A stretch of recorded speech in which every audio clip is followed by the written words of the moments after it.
L'électrification solaire de Ron est l'un des 5 projets retenus par l'Association béninoise pour l'éveil et le développement.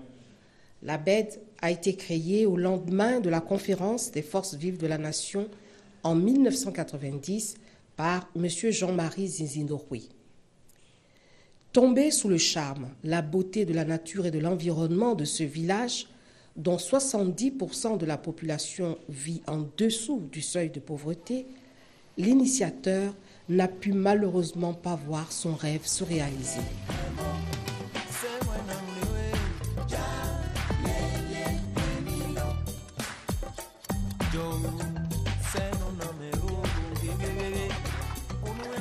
Gestionnaire des projets énergétiques, Madame Christelle Adedjoumon, chargée des relations à l'international de la BED, a porté le dossier à l'Institut Barefoot College en Inde. L'université aux pieds nus a été créée au Rajasthan par Bunker Roy, au temps fort de la grande sécheresse qu'a connue son pays en 1972. Un projet qui s'adresse aux populations locales, aux paysans et autres couches défavorisées et illettrées pour les aider à résoudre leurs problèmes. M. Roy croit en effet aux capacités de cette catégorie qui n'a pas souvent d'opportunités.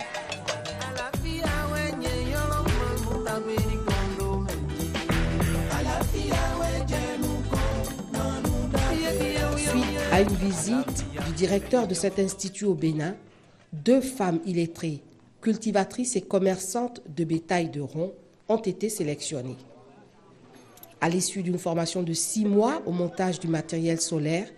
elles sont devenues les 2 premières femmes villageoises béninoises techniciennes solaires. Au début, c'est vrai que ce n'était pas assez évident pour elles, puisqu'elles ne parlent ni français, puisqu'en Inde, on ne parle pas français. Elles ne parlent pas anglais, donc elles ne parlent pas la langue indienne. Donc, c'était un peu compliqué au départ. Et puis, au fur et à mesure, en comprenant les choses, comment les montages se font, puisque c'est assez technique, elles se sont faites, elles se sont habituées. Donc, elles ont beaucoup plus au départ travaillé avec la langue des signes. Et puis, bon, petit à petit, elles ont accroché à la formation.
Surtout, il y a un grand mauvais.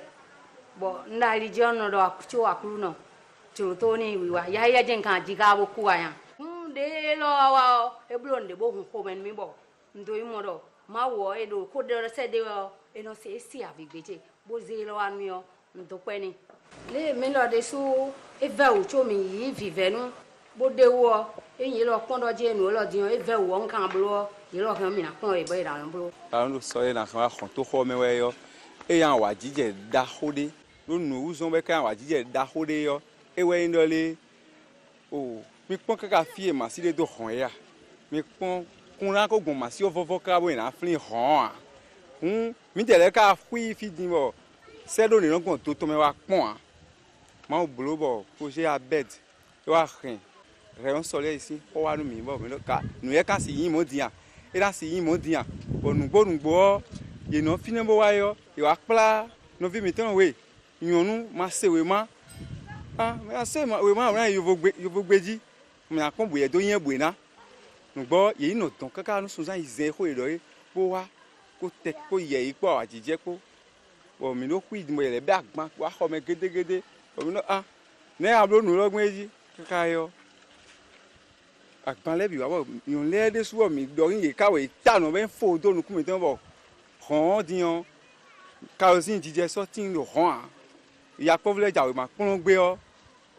iye ko ro lampion na tawe a eyan wa jije ta mo vivi nu to le su mi la wa je me bo te no kon nu hon ton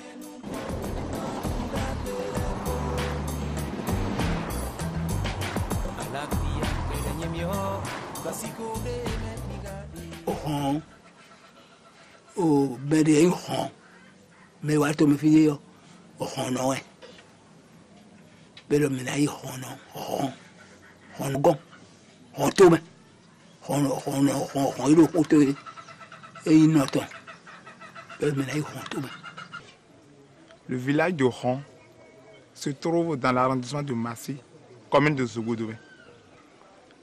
Il est situé sur le plateau du fleuve Rhin, limité à l'est par le fleuve même, le fleuve Rhin, à l'ouest par le village Massy Centre,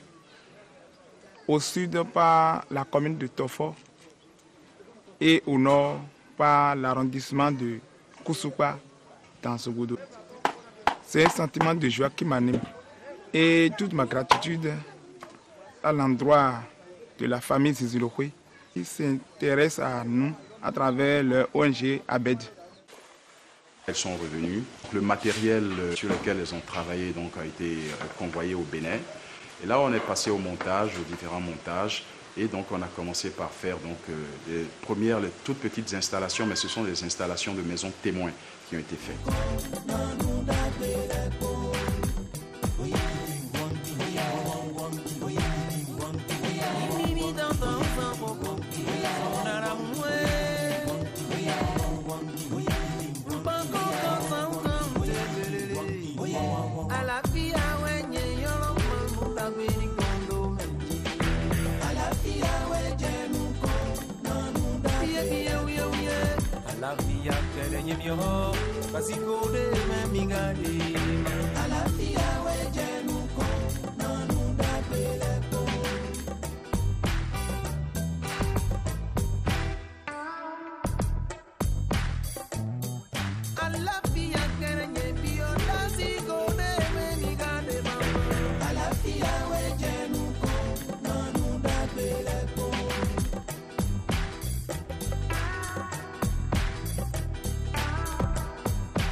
Ce projet d'électrification lie la population aussi à un contrat, puisque c'est un service énergétique que nous proposons.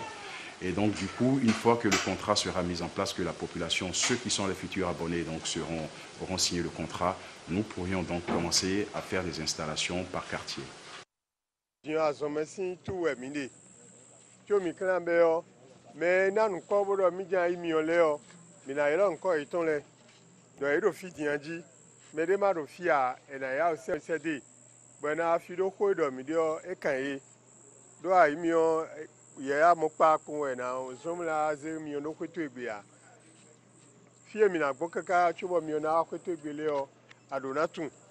Nous sommes en saison de pluie en ce moment, donc la matinée,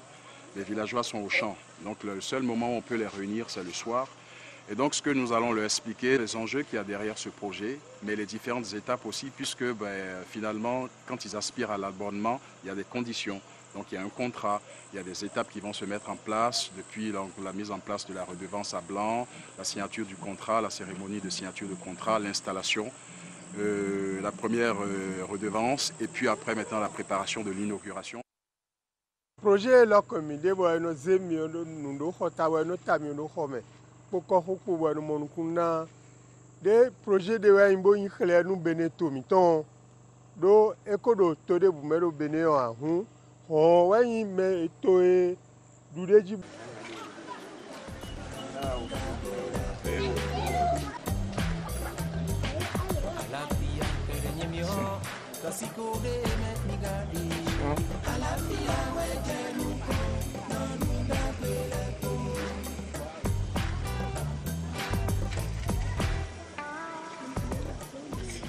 Mais il y a des photos. On a eu mieux. Mais il y a des photos. On a eu mieux.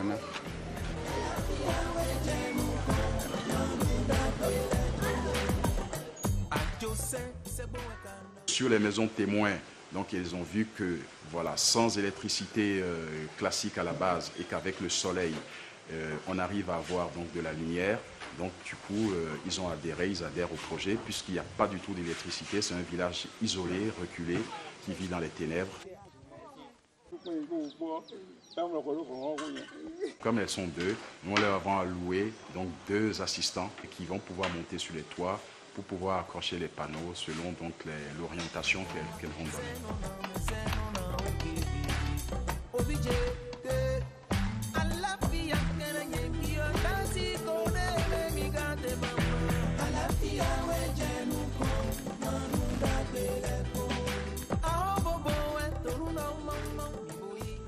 ta to chele fi din yo e vivi mi din o vivi mi krabla vivi nu ni don chere su do de nde we nu e nde no wa alors mi o ta gben we mi no san kanja so gben but tion akru no ka na hwa mi to me bo no do hon kreta nu me hon le o ma ka wa so ton o we isa ka wa to me bo fi bi blo yan bo wi ya to le bi bo nu vivi me to le to vile bo mi sa lo ta ka bla kru no na se bo bi o ma o to na iwa ikaka mi na do kunu mi me jono le o papa si vile do e na chenu mi do ma una na kwa mi to me ndowa nuewa e we bi oso o nuewa e o ka e ko do ko lo di e je bi oso o vodun no yin we fitna e wa si ta ti bodo ko ni e ti hon e sa no abulu me ya do mi lo ko ya wa ho ko na dalo mi me ko ka mi pere pere dalo mi bonu no ene wa o e ka chete na ti ai e da cheka ka me da so ene ti yo gudo na gbre ni anu ko kan gbre ni a lo pi kan ja ro ni a si kan ja ro na kan pe to ku vi nu a e na jule bo na no ari ko bo mo nkan wa bo nke bi yi gbe mi bo e ja to yi ko da to bo nga ro yo ndo ndo fo mi to ba bi ro yi gbe ra yo ya che do me lo me do mi fi nde da gutia to no ne wa pera inu ko bo de me le de fo ba to ne ji. Ceux qui s'abonnent sont liés à un contrat. Et ce contrat, au fait, c'est un service énergétique qu'on appelle donc l'électricité à 50 francs CFA par jour. Donc, ce qui refait que, pour cela, nous avons mis en place un système de redevance donc, qui sera hebdomadaire donc où les gens seront amenés à payer 350 francs par semaine. Donc ces fonds vont servir, à pouvoir payer donc l'emploi des femmes, donc mais aussi à la maintenance du matériel. C'est 350 francs par semaine et 1500 francs par mois, donc pour avoir de l'électricité en intérieur comme à l'extérieur. Aujourd'hui, donc, nous sommes à 200 abonnés pour le moment. Une fois que les contrats d'abonnement sont signés et tout, donc pour l'installation, donc ça va pouvoir demander un mois de travail, puisque à raison d'installer, je crois, par jour, une dizaine de cases, une dizaine de maisons par jour, donc ça va prendre un mois pour pouvoir installer tout le village. La maintenance sera assurée par les femmes, puisque c'est un projet qui se veut durable et autonome. Et c'est un projet aussi qui est basé sur les transferts de technologie.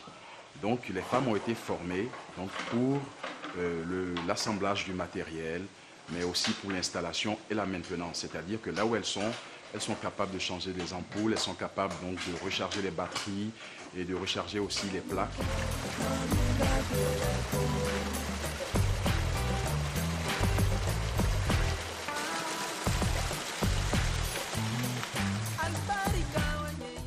Le premier appui technique déjà,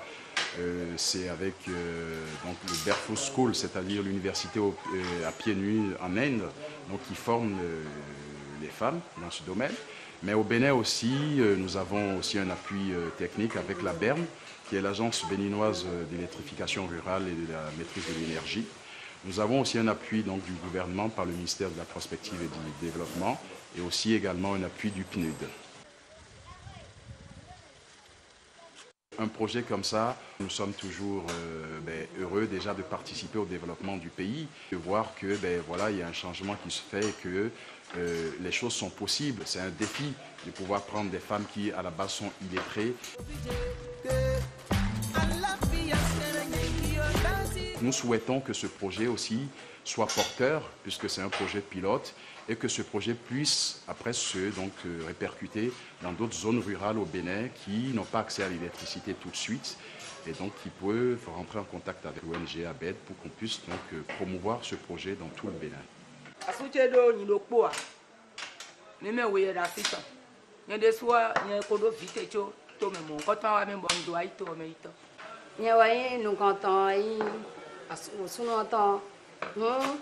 Ele avó me we do gudoje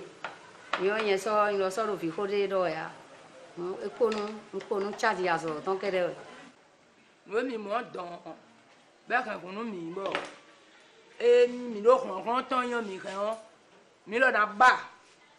do ton be la de mi si yo ene yin bu mi ton ne podo awo sapo kan ni we ne le o ni amoyin bu eton do po gele o e gbe ne ta ton nyɔnu etɔ le yeɖo sisi nu asi wo etɔn bɔn sunu na ɖo kpe wo ekpɔn nukun to edi me wo na ɖo ko ɖɔ nu edi o kɔdza ŋdodo wo le kɔtɔ li asi ɖo nukun tɔ na kpɔn bo na ɖɔ ko atan de ni yan hun yeɖo sisi nu asi wo etɔn le bɔn sisi de ɖo tɛnti etɔn ene nyɔnu kun tsɛ mɛ bɔn de mi azɔ wa o avɔ kpokpo mo dze na de hun nye kplɔ edze kɔnu mi ebe ma yɛ koa. Bon, les nations ont so yan chokono je gugo meji de mi lo de so imo so do don be yan no kun mi ton mo bo mi wa o mi do na mi no do nu ye do mi ni se po mi do ye na o nu de bu o ya ton we no jiwe chobo no do àǹfààní de me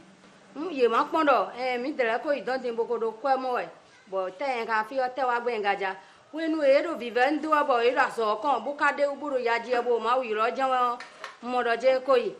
o aso ato ije na ndudu wenu ede wo me ro wa pon mi we no vi mi ton fofo mi ton de mo nkan ton bo wa bo e pla me de bo wa bo iwa mi po epo kusukusu bo e da so mo nkan ton wa ko ina ni taka me de do ewuro me de ka go yin ye ka do vi o ye ka do vi bo ka do nu chu mi na do nde mi ye nya mọdọjẹ ni mo nkan ton e da bi o nukun o ko ton me bon ena do e agba mi ma ni pon ro mo nde bo venu je no do bono ya agba sa mi ton bono do sa ya na cho be no agbo hun mi do di do bonu e yi bi o se vo iton me won nde bo do fine bo na kan ali nu mi dere bo mi na pon nu ye ya o ede mi na pon nu ye bo le mi ro tun gbon ye ro na tun gbon bona do àǹfààní de be Nous attendons donc un changement, bien sûr, puisque c'est un projet qui est novateur, puisque nous prenons le village de Ron comme étant que projet pilote. Mais nous souhaitons aussi que ce projet ait un impact économique et social. Nous attendons aussi qu'au niveau de la santé aussi, que ça ait un impact, et au niveau aussi de la cellule familiale, puisque du coup, ça amène un agrément familial, c'est-à-dire donc un agrément social à partir du moment où on a l'électricité à la maison. Ça permettra donc aux enfants de pouvoir, au lieu d'étudier maintenant sous des lampions, ils vont pouvoir étudier à la lumière. Donc au niveau de la santé aussi, au niveau donc de la respiration, de l'asthme et aussi de la vue. Mais autour de cela, nous souhaitons que ça puisse avoir une dynamisation et créer un projet économique, socio-économique à partir donc d'une valorisation de ce village sur un projet touristique. C'est-à-dire que c'est un village qui est riche en termes écologiques, donc à partir des puits artésiens, mais aussi